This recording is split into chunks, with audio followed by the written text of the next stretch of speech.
print jadi plat warna, ini 2 warna. Jadi dia menghasilkan ya, ini contoh mencetak Al-Quran. Kita punya juga perpustakaan baik secara fisik maupun juga bisa. Saat ini saya berada di kampus Polimedia Kreatif Jakarta untuk berbincang-bincang dengan Direktur Polimedia Kreatif Jakarta, Bapak Dr.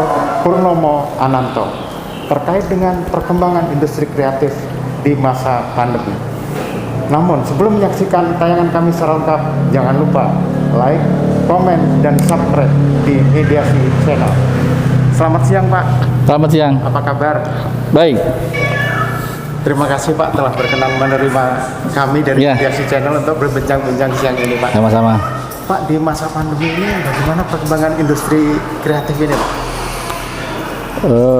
Perkembangan industri kreatif tentu meningkat ya, karena industri kreatif ini adalah industri yang relatif tahan terhadap pandemi ini. Kenapa saya katakan tahan? Karena industri kreatif ini berbasis pada ide, ya, gagasan, sehingga ide dan gagasan ini sangat bisa dikerjakan dari manapun, termasuk dari rumah. Orang-orang yang kreatif bisa membuat masker dari rumah, buat berinisiatif yang menulis buku desa dari rumah, bisa membuat ide-ide yang lainnya yang bisa dia tarik dikerjakan dari rumah. Tidak bergantung kepada orang yang harus punya kantor, harus ke tempat industri. Nah, industri kreatif ini termasuk industri yang menurut saya kecuali ada beberapa yang terdampak ya, misalnya yang terdampak di industri kreatif adalah di bidang pariwisata, tapi selebihnya ya entah itu kuliner, entah apa itu tetap dia tahan terhadap ini. Jadi Pak, faktor-faktor apa aja Pak yang mendorong meningkatnya industri kreatif ini Pak? Pertama, faktor teknologi ya, ilmu pengetahuan dan teknologi ini pasti membuat atau memberikan andil yang besar teknologi, dan yang kedua adalah faktor dari sumber daya manusianya. Makanya orang-orang yang kreatif itu biasanya lahir dari kampus-kampus kreatif ya, seperti di Polimedia yang memang diajarkan untuk selalu menggagas, menciptakan ide-ide yang kreatif. Jadi faktor yang paling penting adalah dengan kemajuan ilmu pengetahuan dan teknologi yang sangat menunjang ya. Kemudian juga yang tidak kalah pentingnya adalah faktor yang terjadi di era pandemi ini adalah melihat situasi orang di rumah saja. Nah, itulah juga membuat orang inisiatif. Misalnya perusahaan-perusahaan kurir makin meningkat pesat ya, kuliner meningkat pesat, bahkan industri masker juga ya, yang dari garment itu juga meningkat pesat ya, karena orang memang membutuhkan ya. Itu dua hal itulah, faktor sumber daya manusia dan juga faktor pesatnya pengetahuan dan teknologi yang ada di dunia ya, termasuk di Indonesia. Ya. Pak, era pandemi ini juga mendorong industri kreatif ke arah digital Pak ya. Jadi apakah Polimedia Kreatif ini juga akan diarahkan ke sana jadi Pak? Iya, sudah. Bahkan beberapa mata kuliah di Polimedia itu sudah memiliki namanya virtual lab ya, yang bisa di-download di handphone, di YouTube, dimanapun sudah bisa. Jadi bukan hanya digitalisasi dalam artian alat, bahkan buku-buku pun kita sudah mengembangkan buku digital atau buku elektronik ya. Ini sudah pasti kita arahkan ke sana. Bahkan untuk marketingnya pun ya, sudah ada digital marketing. Jadi sudah sejak lama sebetulnya Polimedia mengarahkan pada digitalisasi ya, untuk berbagai bidang ya yang dilakukan hampir di semua prodi yang ada. Ya. Teknis grafisnya seperti apa nantinya Pak? Grafisnya, kalau teknik grafika kan ada dua hal ya. Kalau di grafika ini kan teknologi cetak ya. Kalau grafis dalam artian desain grafis ya, memang itu juga banyak dibutuhkan. Nah, saat ini kita sudah berkembang ya, misalnya di prodi penerbitan itu sudah ada buku cetak tetap ada, buku digital tetap ada, buku elektronik tetap ada. Dalam sebuah buku ya itu macam-macam, desain grafisnya, layoutnya itu semua dikerjakan oleh prodi-prodi yang berbeda yang ada di sini. Di bidang cetak juga begitu. Ada cetak digital, cetak offset, bahkan cetak web juga ada. Ya, cetak itu tidak hanya lagi di bahan seperti di kertas, tapi sudah semua media itu dipelajari di sini. Bahkan di sini kita lihat ada 3G printing ya, cetak 3 dimensi juga sudah ada. Sangat berkembang luar biasa di Polimedia. Terkait Haki seperti apa, Pak? Ya, beberapa produk yang memang baik itu buku maupun produk lainnya, ya kita cukup banyak dosen-dosen yang sudah memiliki hak kekayaan intelektualnya. Saya sendiri udah punya beberapa haki ya, untuk baik buku maupun produk sudah ada. Virtual lab saya juga ada yang dimasukin dipatenkan ya, buku juga sudah ada. Semua produk-produk yang ada di sini yang memang orisinil hasil penelitian itu kita patenkan. Ini Pak, era pandemi ini juga berdampak pada industri penerbitan, Pak. Iya. Mereka banyak yang hancur, Pak. Menurut Bapak seperti apa, Pak? Ya, betul. Ya, toko-toko buku besar, penerbit besar juga memang secara kasat mata ya kita lihat toko-toko buku makin berkurang, omsetnya juga makin menurun, sehingga mereka yang buku cetak ya sekarang beralih kepada buku digital, kemudian buku augmented reality, bahkan ada buku elektronik. Ini sekarang sedang dikembangkan ke arah sana. Jadi memang mungkin bisa lebih dari 50% dunia penerbitan ini cukup turun tajam ya, cukup tajam. Sedangkan manusia atau orang-orang di Indonesia belum terlalu biasa untuk era buku digital ya, buku elektronik. Dan pelaku perbukuan ini juga tidak semuanya memiliki kompetensi. Bahkan di Indonesia prodi penerbitan itu hanya ada di Polimedia. Itu pun juga lulusannya terbatas. Sehingga kita harus mencari solusi bagaimana mengembangkan bukan hanya buku cetak, karena buku cetak tetap akan ada dan tidak mungkin akan hilang. Cuma memang akan berkurang ya, akan beralih kepada buku elektronik atau nanti beralih juga ke buku digital. Kita arahkan ke sana pasti ya. Ya.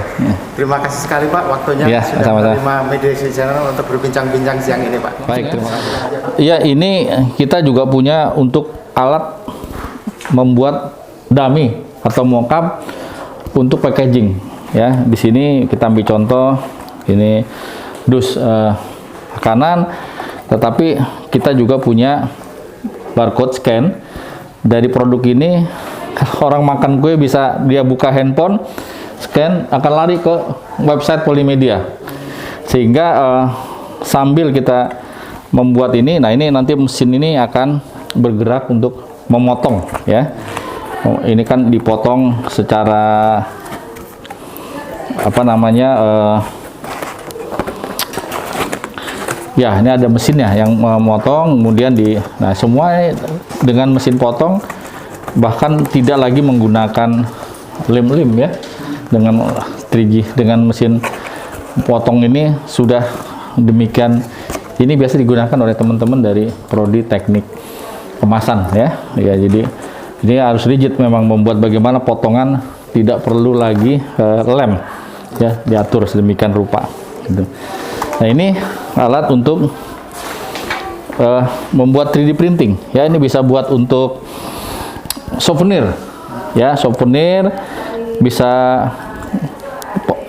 segala macam bentuk ya, bentuk souvenir, bisa juga bikin kayak gantungan kunci dan semacam. Ini bisa dengan menggunakan 3D printing. Ini biasa digunakan oleh teman-teman dari prodi teknik grafika. Dia menggunakan alat mesin ini untuk bisa praktek ya. Nanti skala produksinya ada sendiri. Kali ini kan hanya untuk belajar ya, untuk pembelajaran. Nah, ini kita punya juga perpustakaan baik secara fisik maupun juga bisa digital e-library ya. Jadi kita ada ibaratnya semua kita fasilitasi ya dengan komputer. Kemudian juga kalau buku fisiknya juga tetap ada ya, untuk bisa mahasiswa mengerjakan tugas, ya, segala macamnya dengan tempat yang cukup nyaman, ya, cukup nyaman. Mereka bisa duduk. Kita juga tetap menggunakan penjagaan protokol kesehatan yang ketat, ya. Ini dari buku-bukunya secara keseluruhan ya cukup banyak lah buku ini. Nah, ini nanti kalau digital dia bisa lihat di buka, mereka akan praktek atau melihat buku-buku digital ya lewat ini. Ini mesin-mesin untuk membuat plat, ya, namanya CTP, Computer to Plate. Plate jadi plat untuk sebelum nanti dicetak, ya. Jadi nanti semua alurnya dari komputer, bilas, keluar plat di sini, ya. Nah, plat kemudian dibawa ke percetakan.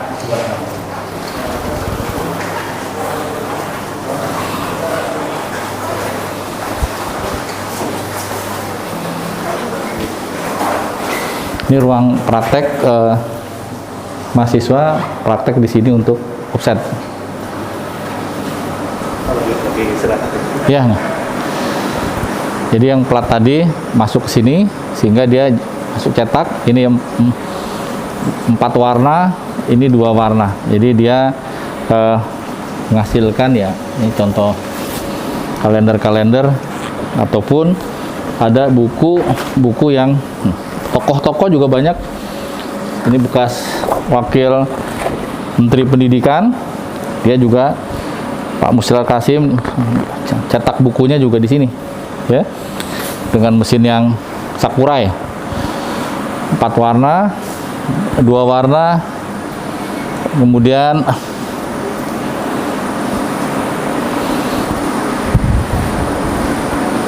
untuk yang tingkat sederhana ya pakai mesin-mesin kecil, ya, untuk mesin-mesin kecil toko.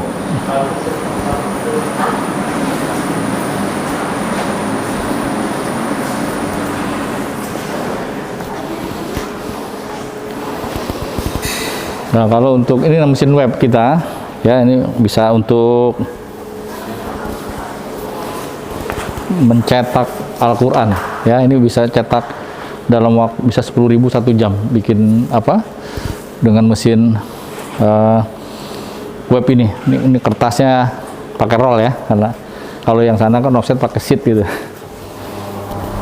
Jadi setelah di plat, dicetak, ya, kemudian dijilid di sini. Ini mesin jilid. Jadi nanti inilah hasilnya, ya. Ini semua dicetak di sini, didesain, dicetak, dipotong di ruangan ini untuk motongnya secara macam-macam. Ada yang cetak, ada yang kawat, ada yang lem, ada yang macam spiral gitu, ya. Ini cukup, bahkan kita juga sampai dibungkus, ya, di string, di laminating, ya, laminating buku-buku ini di sini, ya, lengkap semua mesinnya. Oke, itulah gambaran sepintas, ya, Mas, ya, tentang Polimedia yang kita sekarang ini berada di ruang finishing laboratorium grafika, ya, dari berbagai jenis alat untuk finishing, ya, kawat, lem dan sebagainya ada semua di sini. Anak-anak belajar di sini. Baik, terima kasih sekali Pak waktunya sudah berkenan menginformasikan kepada kita semua pemirsa Mediasi Channel. Terima kasih. Bertemu kembali Pak. Terima kasih, ya. Mari.